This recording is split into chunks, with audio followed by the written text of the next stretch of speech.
ಸಚಿವ ಪ್ರಿಯಾಂಕ್ ಖರ್ಗೆ ಅವರು ಈ ವಿಚಾರಕ್ಕೆ ಸಂಬಂಧಪಟ್ಟಂತೆ ರಿಯಾಕ್ಟ್ ಮಾಡಿದ್ದಾರೆ. ಒಂದು ರೀತಿಯಲ್ಲಿ ಅವರು ಸಮರ್ಥನೆಯನ್ನ ಮಾಡಿಕೊಂಡಿದ್ದಾರೆ.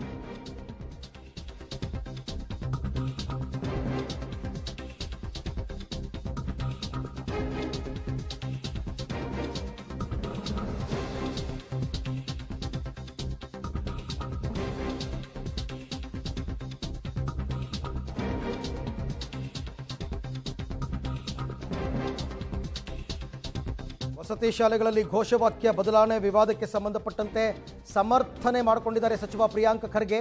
ಧೈರ್ಯವಾಗಿ ಪ್ರಶ್ನಿಸಿ ಎಂದದ್ದು ತಪ್ಪಿಲ್ಲ, ಕುತೂಹಲ ಇಲ್ಲ ಅಂದರೆ ಕಲಿಕೆ ಬರಲ್ಲ, ಮಕ್ಕಳಲ್ಲಿ ವೈಜ್ಞಾನಿಕ ಮನೋಭಾವ ಬೆಳಿಬೇಕು, ಜ್ಞಾನ ಆಧಾರಿತ ಸಮಾಜ ಸೃಷ್ಟಿ ಮಾಡ್ತಾ ಇದ್ದೀವಿ. ಬಟ್ ಕುವೆಂಪು ಅವರ ಸಾಹಿತ್ಯ ತಿರ್ಚಿದ ಸರಿನಾ, ಅದನ್ನು ಹೇಳಲೇ ಇಲ್ಲ ಅವರು. ಬದಲಾವಣೆ ಯಾವಾಗಲೂ ಸಹಜ, change is the only constant ಅಂತ ಏನು ಹೇಳ್ತಾರೆ. ಯಾವಾಗಲೂ ನಾವು ನಮ್ಮ ಸಮಾಜದ ಏನು ಸ್ಥಿತಿಗತಿಗಳಿರ್ತದೆ ಅದಕ್ಕೆ ತಕ್ಕಂಗೆ ಬದಲಾವಣೆ ಆಗಬೇಕಾಗ್ತದೆ. ಆಮೇಲೆ ಧೈರ್ಯವಾಗಿ ಪ್ರಶ್ನಿಸಿ ಅನ್ನೋದರಲ್ಲಿ ತಪ್ಪೇನಿಲ್ಲ. ಈಗ ಕುತೂಹಲ ಇರಲಿಲ್ಲ ಅಂದರೆ ಕಲಿಕೆ ಇರೋದಿಲ್ಲ ಅಂದರೆ ಜ್ಞಾನ ಬರೋದಿಲ್ಲ. ಯಾವ ಸಮಾಜದಲ್ಲಿ ಪ್ರಬುದ್ಧತೆ ಇರೋದಿಲ್ಲ ಅದು ಸಮೃದ್ಧ ಆಗೋಕ್ಕೂ ಸಾಧ್ಯ ಆಗೋದಿಲ್ಲ. ಬಾಬಾ ಸಾಹೇಬ್ ಅಂಬೇಡ್ಕರ್ ಅವರಿರ್ಬೋದು, ಬಸವಣ್ಣನವರಿರ್ಬೋದು, ಬುದ್ಧ ಅವರಿರ್ಬೋದು, ಎಲ್ಲರೂ ಕೂಡ ಸಮೃದ್ಧ ಸಮಾಜ ಅಷ್ಟೇ ಬಯಸಿಲ್ಲ, ಪ್ರಬುದ್ಧ ಸಮಾಜ ಕೂಡ ಬಯಸಿದ್ರು. ಸೊ ಪ್ರಬುದ್ಧ ಭಾರತ ಕಟ್ಟಬೇಕು, ಒಂದು ಪ್ರಬುದ್ಧ ಸಮಾಜ ಕಟ್ಟಬೇಕು ಅದಕ್ಕೆ ಪ್ರಶ್ನೆ ಕೇಳಬೇಕಾಗ್ತದೆ. ಆಮೇಲೆ ಮಕ್ಕಳಲ್ಲಿ ನಾವು ಆ ವೈಜ್ಞಾನಿಕ ಮನೋಭಾವನೆಯನ್ನು ಬೆಳೆಸಬೇಕು ಆದರೆ ಅದು ಪ್ರಶ್ನೆ ಮುಖಾಂತರನೇ ಬೆಳೆಸ್ಬೇಕಲ್ಲ.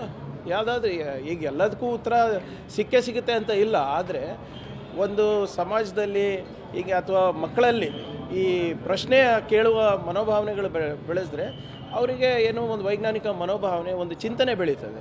ಸೊ ಅದಕ್ಕೆ ತಕ್ಕಂಗೆ ನಮ್ಮ ಯಾರು ಉಪನ್ಯಾಸಕರು ಇರ್ಬೋದು, ಟೀಚರ್ಸ್ ಇರ್ಬೋದು, ಅವರಿಗೂ ಕೂಡ ಒಂದು ಹೊಸ ರೂಪದಲ್ಲಿ ಕಲಿಕೆ ಕೂಡ ಆಗುತ್ತೆ. ಸೊ ಅದರಿಂದ ಇದರಲ್ಲಿ ತಪ್ಪೇನಿಲ್ಲ. ಆಮೇಲೆ ಸಂವಿಧಾನದಲ್ಲೂ ಕೂಡ ಇದು ಅವಕಾಶ ಇದೆ ಅಲ್ವಾ.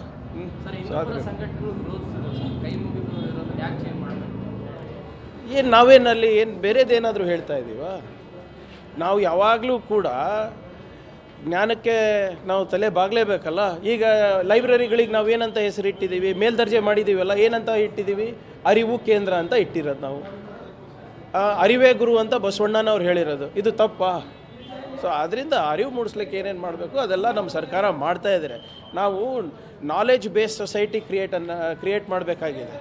ನಾವು ಅಕಸ್ಮಾತ್ ಏನಾದರೂ ನಾವು ನಿಜವಾಗ್ಲೂ ನಮ್ಮ ರಾಜ್ಯ ಮತ್ತು ನಮ್ಮ ರಾಷ್ಟ್ರ ವಿಶ್ವ ಗುರು ಆಗಬೇಕು ಅಂದರೆ ಜ್ಞಾನಕ್ಕೆ ನಾವು ಅಗ್ರಸ್ಥಾನವನ್ನು ಕೊಡಬೇಕಾಗತ್ತೆ.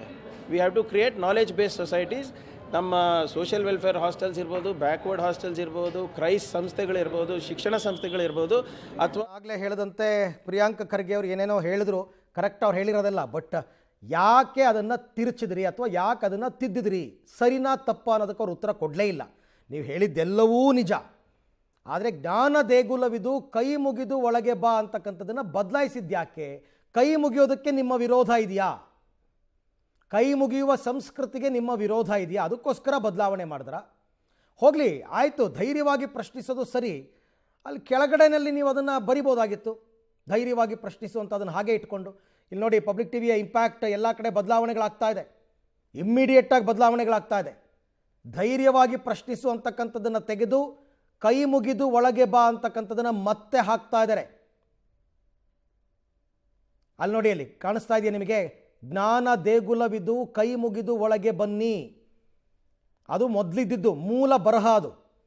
ಅದ್ರ ಮೇಲೆ ಇವರೇನೋ ಒಂಚೂರು ಬದಲಾವಣೆ ಚೇಂಜ್ ಮಾಡಿದ್ರು, ಈಗ ಮತ್ತೆ ಅದನ್ನು ಬದಲಾಯಿಸ್ತಾ ಇದ್ದಾರೆ. ಕಾಂಗ್ರೆಸ್ ಸರ್ಕಾರ ಇದನ್ನು ಸಮರ್ಥನೆ ಮಾಡ್ಕೊಳ್ಳುತ್ತೆ ಅಂದರೆ ಬದಲಾವಣೆ ಯಾಕೆ ಮಾಡ್ತಾ ಇದ್ದೀರಾ? ಮಾಡಬಾರ್ದಾಗಿತ್ತು ಬದಲಾವಣೆ. ಇಲ್ಲ, ನಾವು ಹೇಳೋದೇ ಸರಿ, ಅದು ಇರಬೇಕು, ಹಾಗೇ ಇರಬೇಕು ಅಂತ ಹೇಳ್ಬೋದಾಗಿತ್ತು. ಅಥವಾ ವಿರೋಧ ಪಕ್ಷದವ್ರು ಪ್ರಶ್ನೆ ಮಾಡ್ತಾರೆ, ಮಾಧ್ಯಮದವ್ರು ಪ್ರಶ್ನೆ ಮಾಡ್ತಾರೆ ಅಂತನಾ? ಯಾವುದು ಸರಿ ಇದೆ ಅದನ್ನು ನೀವು ಸದನದಲ್ಲಾದರೂ ಉತ್ತರ ಕೊಡಬೇಕಲ್ಲ ಅಟ್ಲೀಸ್ಟ್.